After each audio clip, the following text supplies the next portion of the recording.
Ողջույն։ Մարկեսի հերոսն ասում է. կան հրամաններ, որ կարող են տրվել, բայց կատարելը հանցագործություն է։ Մարդամեկը հրապարակային ասում է. այսինչի նկատմամբ քրգործ հարուցեք։ Քննչականն ու դատախազությունը հենց նույն պահին, դեռ ուղիղ եթերը չավարտած, արդեն կատարել են։ Հլսա բացահայտ, բա ոչ հրապարակային ինչեր է պատվիրում։ Փաշինյանի քրգործ հարուցելու հրամանը ապօրինի է, բայց այդ հրամանը կատարելը հանցագործություն։ Այսօր առավոտյան ուժայինները լցվել էին Նարեկ Կարապետյանի տուն, որովհետև ընդդիմադիր է։ Երեկ մեկ այլ ընդդիմադիր էի տանն էին, դրանից առաջ մեկ այլ։ Հասկանում ենք հրամանը որտեղից է եւ նրանք էլ հասկանում են, որ այդ հրամանի կատարումը ընդդիմադիր լինելու հիմքով մարդկանց խուզարկելը, բռնելը հանցագործություն է։ Բայց վստահ եմ, վաղը պատասխան տալու ժամանակ մարդամեկն ասելու է. ես մեղք ունեմ, թող չկատարեին։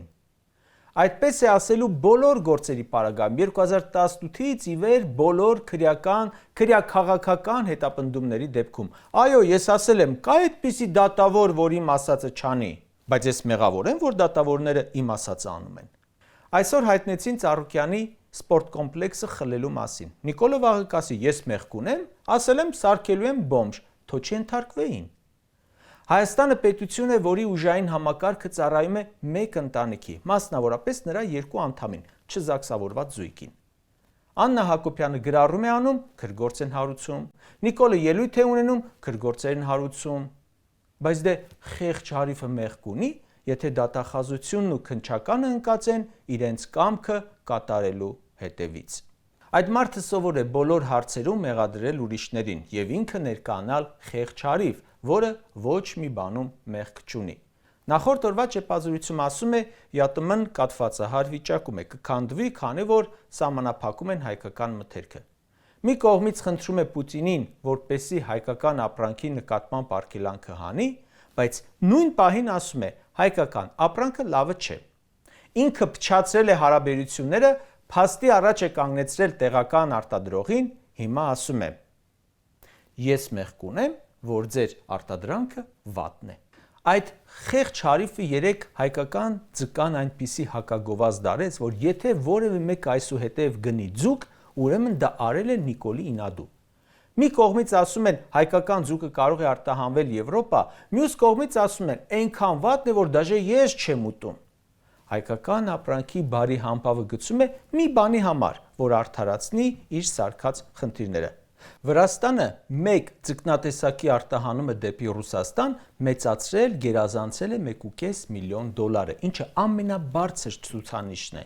Ինչու՞, որովհետև Վրաստանը ունի վարչապետ, ու նա չի ասում, այ ռուսներ, խելքներ հացի հետ եք կերել, 2-3 հատ օվկիանոս ունեք, 12 հատ ծով ունեք, 2 միլիոն հատ լիճ ունեք, 3 միլիոն հատ գետ ու առու ունեք, բայց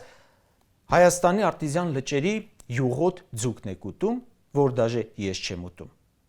Վաղը նույնն ասելու է կաթնամթերքի մասով, մրգի մասով, հանքային ջրի մասով, կոնյակի մասով, չէ որ դրա պատճառով բացարձակապես ամեն ինչ է արգելվելու։ Որքան հաճախ ենք տեսել, երբ պետության ղեկավարի մի անզգույշ խոսքի պատճառով բաժնե տոմսերի անկում է օրինակ տեղի ունենում, դրամն է արժեզրկվում կամ արժևորվում, նավթի գների էժանացում, բորսաներում խուճապ եւ այլն։ Մեր բախտը բերել է, որ սրան ոչ մեկ լուրջ չի վերաբերում եւ ինչ էլ խոսի, լսում կամ թարթում անցնում են առաջ։ Այլապես, եթե լուրջ ընդունեին, օրինակ ձուկ արտադրողները պետք է կառավարության դիմաց լինեին արդեն։ Ռուսաստանն էլ պետք է դատի տված լիներ Հայաստանին ՍԱՏՄ-ին անորակ ապրանք մատակարարելու համար։ Բայց բոլորն էլ գիտեն, որ դա ասել է արդարացնելու համար իր անկարողությունը, հարաբերությունները փչացնելու իր վարպետությունը։ Որովհետև եթե դա չասի, պետք է ուրեմն բացատրի, պատասխան տա, թե ինչու է իր պատճառով այս տարի թափվելու 15,000 տոննա ձուկ, որ աճեցրել են, բայց չի իրացվում։ Մենք այդ արդարացումները վաղուց ենք լսել, արդեն 8 տարի։ Ամեն ինչ վար է տվել ու արդարացել։ Նա որ կարողացավ ամբողջ պետություն հանձնել ու ասել խեղճ հարիվն ինչ մեղք ունի, եթե Ալմաթայի հռչակագրով եւ այլն, մի ձկան թեման ինչ է որ չարդարանա։ Երեք խոսում էր բանակում իր սարքած բարդակի մասին։ Հարցնում են, ինչու այսքան շատ զոհ կա խաղաղ պայմաններում։ Ասում է,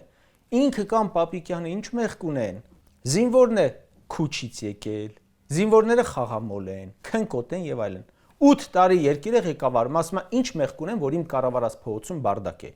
1000%-ով ավելացրել է խաղամոլությունը, ասում է դե ինչ մեղք ունի խեղճարիֆը, որ խաղում են։ Եթե քո օրոք խաղադրույքները 3 անգամ գերազանցում են պետական բյուջեն, նշանակում է, որ բանակում խաղում են, դպրոցում խաղում են, կառավարության շենքում խաղում են, ազգային ժողովում խաղում են, ԱԱՑ-ում, ՊՊՑ-ում ամենուր խաղում են։ Այսինքն մեղավորը հենց այդ խեղճ հարիվ ներկայացողն է։ 3 կրակոցներ են հնչել փողոցում։ Հիմա Նիկոլի տրամաբանությամբ ոչ մեկ մեղավոր չէ դրա համար։ Ու չի բացառում, որ այդ բարդակը վերացնել չկարողանալով վաղը ասի։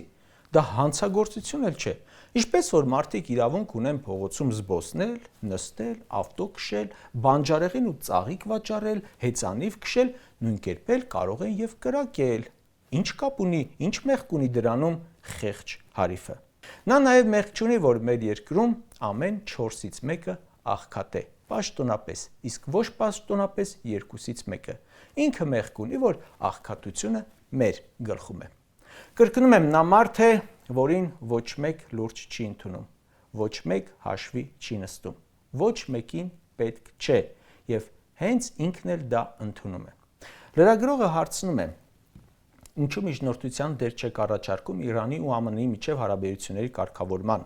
հարցում, ու ինչ է պատասխանում։ Հայաստանը համեստ ու փոքր պետություն է։ Մենք նման ամբիցիոզ հայտարարություններ ու մտադրություններ չենք կարող ունենալ։ Պետություն ղեկավարողը իրավունք ունի այսպիսի նվաստացուցիչ պատասխան տալ։ Տարածքի չափը, բնակչության թիվը ինչ կապ ունեն միջնորդության դերի հետ։ Այն էլ այսօրվա աշխարհում։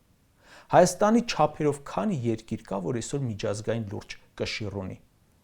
Ժամանակին Նիկոլ Փաշինյանեն իրենց մարմնի սահմաններից դուրս չեկող մտածողությամբ ընկալելով քննադատում են Ռոբերտ Քոչարյանի խոսքը, թե Հայաստանը չպետք է սահմանափակվի 29743 քառակուսի կիլոմետրի մեջ։ Այդ հայտարարությունը հարևան պետությունները գրավելու մասին չէր, այլ հենց այն մասին էր, որ չպետք է ասես մենք փոքր պետություն ենք, այլ պետք է կարողանա փոքր պետություն լինելով մեծ հարց լուծել, դերակատար լինել, մեծ ամբիցիաներ ունենալ։ Թե չէ Նիկոլավարի կարելի ասել խեղճ հարիվը մեղք ունի, որ մենք փոքր պետություն ենք, աչից ձախից կտցում են։ Բայց նաև հետաքրքիր է, որ գերտերության վրա մատթափ տալիս, այ չի ասում, ես փոքր պետություն եմ, ոնց եմ խոսում աշխարհի ցամաքի 1/6-րդի տիրոջ հետ։ Ու հենց այս խեղճ հարիվ մտածողության պատճառով էր, որ այսօր Ադրբեջանը պահանջում է սահմանադրություն փոխել, Ռուսաստանը պահանջում է հանրաքվե անել, Եվրամիությունը պահանջում է միանալ հակառուսական պատժամիջոցներին եւ այսպես շարունակ։ Ինչքան պետություն, այնքան պահանջ Հայաստանից։ Սաղ պահանջում են, որովհետեւ խեղճ հարիվը ինքը իրեն նշանակել։ Ու ինքը քեզ որպես փոքր երկրի քաղաքացու վախեցնում է, որ մենք փոքր երկիր ենք, ենթարկվենք, որպեսզի պատերազմ չլինի, հանձնենք, որպեսզի պատերազմ չլինի, ինչ ուզում են տանք, որ մեզնից յանտան։ Սա է հենց պարտվողի փոքր մարդու փոքրիկ ղեկավարի հոգեբանությունը։ Կարճ ասած, մեկ մարդու պատճառով մեր երկրում ամեն ինչ կաթվածային վիճակում է, բայց հենց այդ մեկ մարդը մեղադրում է բոլորին եւ համարում, որ խեղճ հարիվը ոչ մի մեղք չունի։ Մեղք ունենում է այն մարդը, որը ունի պատասխանատվություն, անպատասխանատու մարդը ինչ մեղք կարող է ունենալ։ Լավ, որ ոչ մի բանում մեղավոր չես, ոչ էլ պատասխանատու, ոչինչ չես կարողանում կարգավորել, միայն փչացնում ես ու արդարանում, քեզնից բան կախված չէ, միայն դու ես կախված աթոռից,